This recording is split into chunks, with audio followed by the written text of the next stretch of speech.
சொல்ல guys, பப்ஜியில் attack டைட்டனோட collaboration பார்த்தீங்கன்னா பயங்கரமாக போயிட்டு இருந்த சமயத்தில் இப்போ எதுக்கு ப்ரோ பப்ஜியை பற்றி பேசிக்கின்னு கேட்டிங்கன்னா எத்தனை பேருக்கு ஞாபகம் இருக்குது? நம்ம ஃப்ரீ ஃபயரில் ஃபஸ்ட்டு வந்த கொலாபரேஷனே அட்டாக் டைட்டன் கொலாபரேஷன் தான்.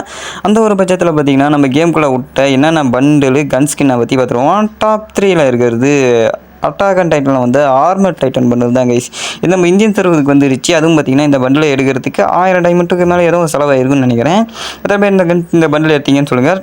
நம்பர் 2ல் இருக்கிறது எரனோட அட்டாக் டைட்டன் தான். இந்த டைட்டனை இந்தியன் சர்வருக்கு வரவே வேணாங்கிற அளவு பார்த்தீங்கன்னா ஒரு பெரிய பிரச்சனையாச்சு. ஏன்னா பார்த்தீங்கன்னா பண்டில் பார்த்தோன்னே தெரிஞ்சிருக்கும். டாப் 1ல் இருக்கிறது M1014 P90 பார்த்தீங்கன்னா கொலாப்டன் டைட்டன் ஃபார்மில் பார்த்தீங்கன்னா நம்மளுக்கு இந்த கன் ஸ்கின்னை விட்டுருந்தானுங்க. எத்தனை பேர் இந்த கன் ஸ்கின்னை எடுத்திருக்கீங்கன்னு சொல்லுங்கள். ஏன்னா அட்டாக் டைட்டனில் நம்மளுக்கு விட்டதுலேயே கொலாப்டன் டைட்டன் ஃபார்மில் வந்தது இந்த ஒரு கன் ஸ்கின் தான்.